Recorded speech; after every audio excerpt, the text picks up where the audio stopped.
Hello, welcome to Roller Coaster Motor. My name is Tommy. Today is Friday, October 29th, 2021.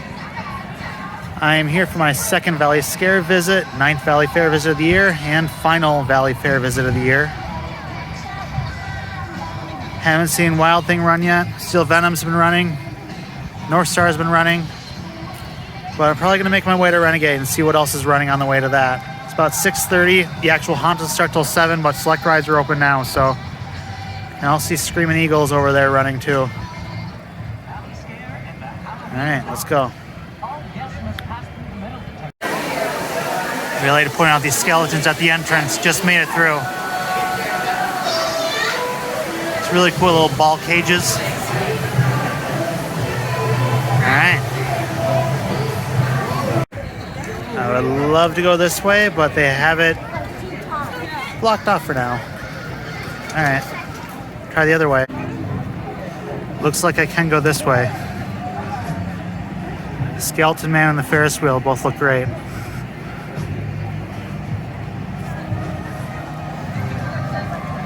That is an exceptionally long line for the monster. Try looks really good at night too.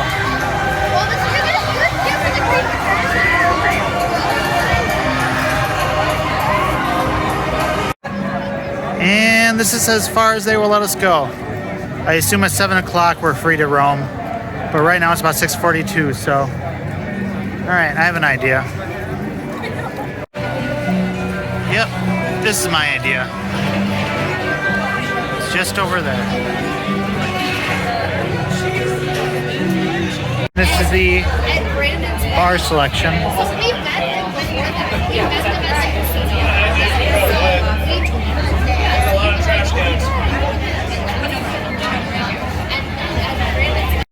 And I got this Dorothy's New World Lager for $10.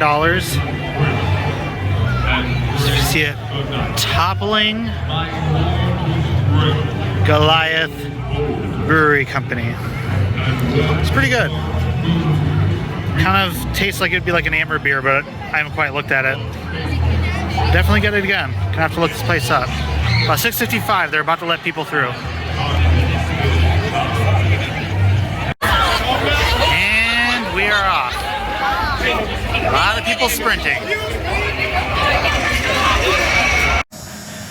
Yep, like nobody is back here. The station looks pretty empty. Gonna hope to get maybe multiple rides on Renegade to start the day off. Well, the tunnel is completely empty. That's a good sign. Completely empty station, so front row it is for me. It's just a much better ride at night. And again. Back row this time.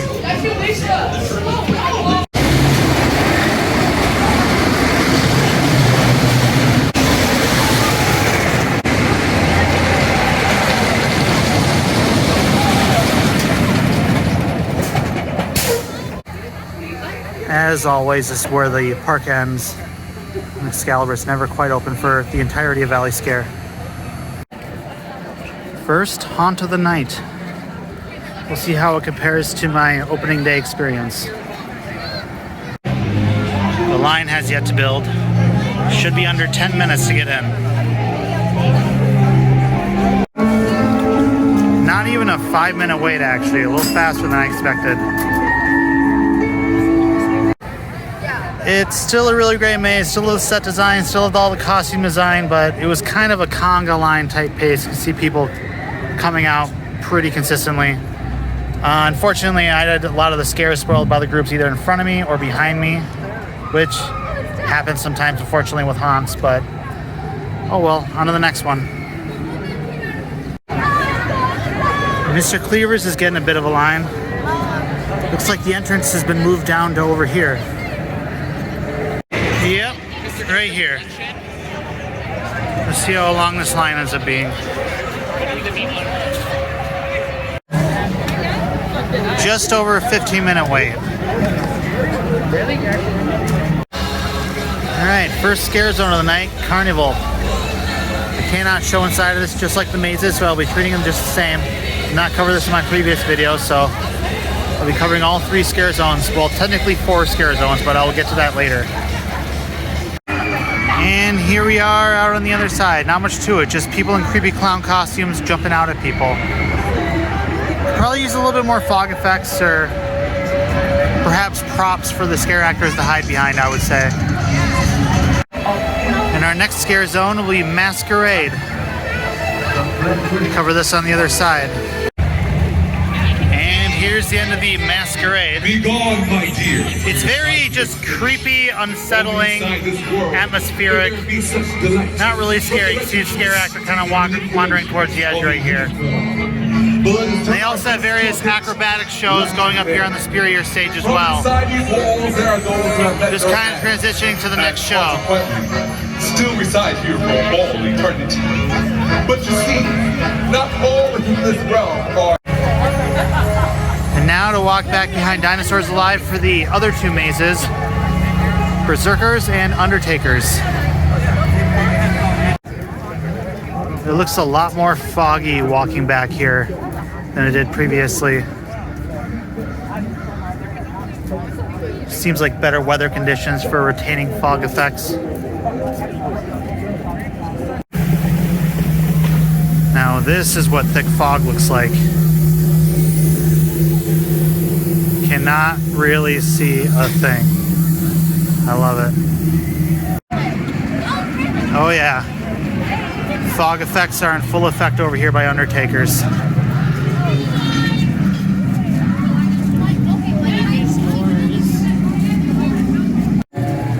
The line is exceptionally short. Yeah, the fog effects working better tonight definitely elevated the experience a bit.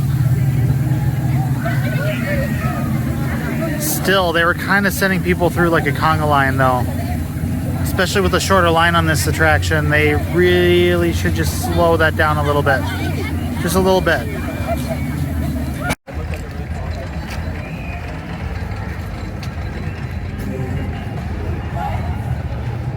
Hey, homage to my favorite deceased Valleyfair ride.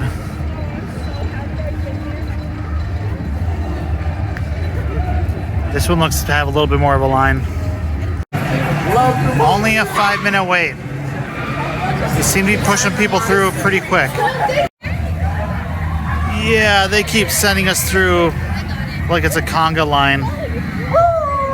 I'd be very happy to wait 5, 10, or even 15 minutes more per maze to make things more spaced out, because I am like right on top of everyone else. Still a cool maze, and again, the fog effects are working way better in there today.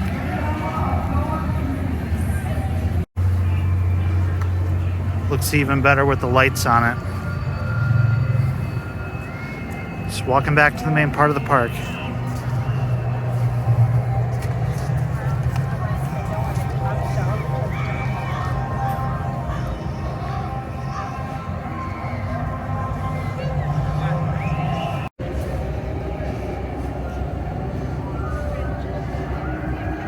Yeah, this fog looks really great back here.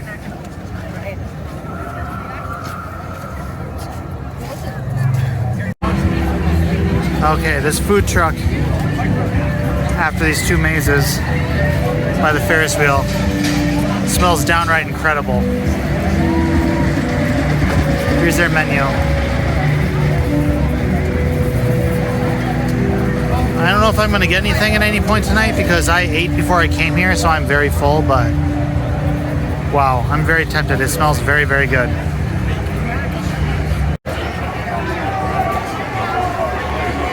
Final maze of the night, Zombie High.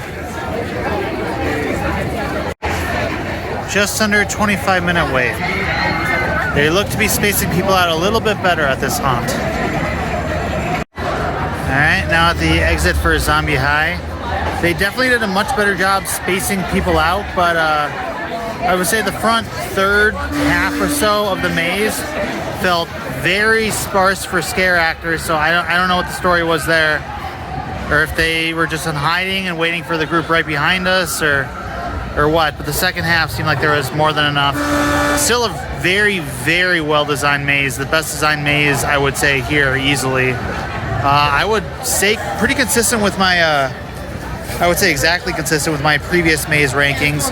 But this is number 1, Chateau number 2, Berserkers 3, Undertakers 4, and the Cleavers 5. Though I will say, I mean, definitely had a little bit of a different experience with the mazes than last time.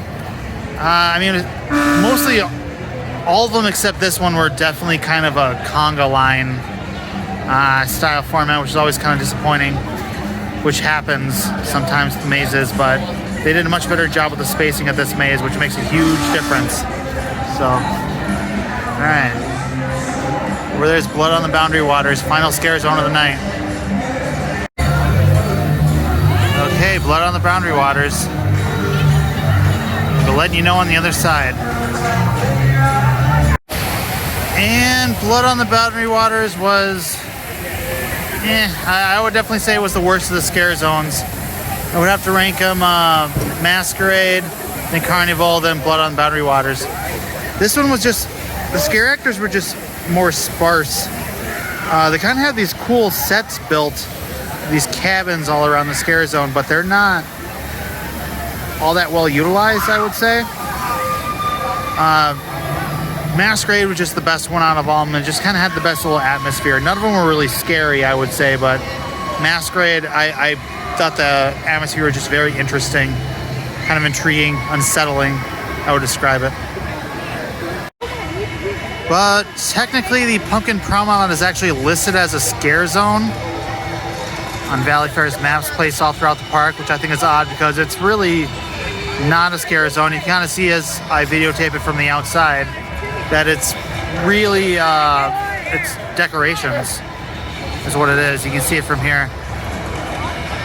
So I actually like this more than the other 3 scare zones, even though it's literally just lights. Just another example of how well the fog machines are working tonight. Really fogging it up out here, as they should.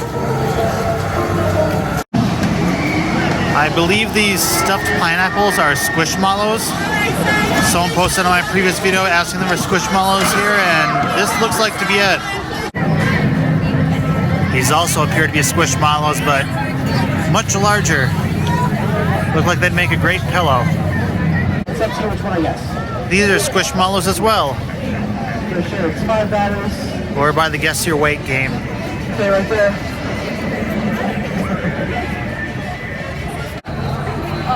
This is not at all a common sight. Cheese on a Stick stand is open, so I'm gonna have to get it. And here's the ever wonderful Cheese on a Stick.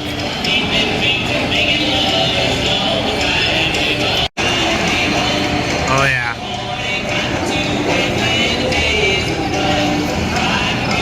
Even more beautiful on the inside. Hope the camera's catching the steam coming off of it. It's beautiful. The Nordic waffle stand, to no surprise, is not open today.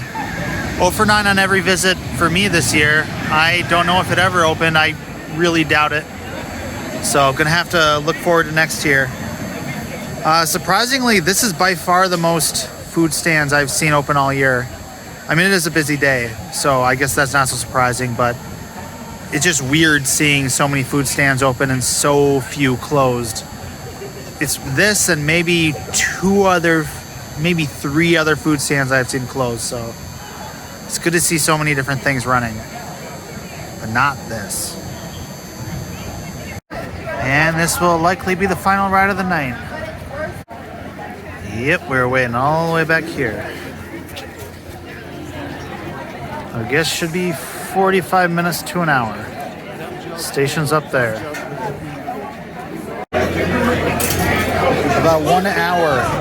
Back row is the best row.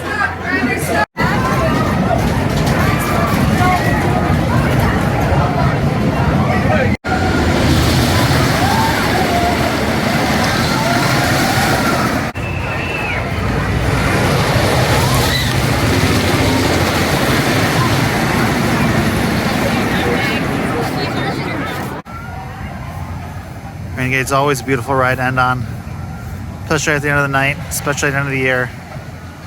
It's always running a little bit faster towards the end of the night, especially on a chilly night like this. And that is it for today. Renegade's always a good ride to end the day with, to end the season with even. Biggest difference between today and the opening day ValleyScare, I would say, is they're definitely pushing people through the haunts a lot faster than they were before, with the one exception being Zombie High, where they were spacing people out a little bit better. A conga line can really drag down a maze, but doesn't entirely ruin it necessarily. I mean, you can still get good scares in. I would just say your odds are a little bit lower, but still though, as you can tell right now, the fog effects are still working strong. Fog machines were not nearly this good a month ago. Also, you got the chill fall weather in the air, which you didn't quite have a month ago. So that kind of adds to the atmosphere. There just seemed to be a different energy today than there was a month ago too. I don't know what to say about it. I mean, I guess, you know, it had been about 2 years since there was ValleyScare, and now they've had about a month straight putting on this event. So I don't know. It just seemed a little bit more energetic today. Hard to describe that exactly. I hope that came across in the video at least. So I will have many more videos coming out over the next few months. Many different things planned. Things are always kind of fluid. Never really know what's going to happen, but a lot of different things I'm considering, and we'll kind of see what happens. So, all right. Thank you very much for watching. Goodbye.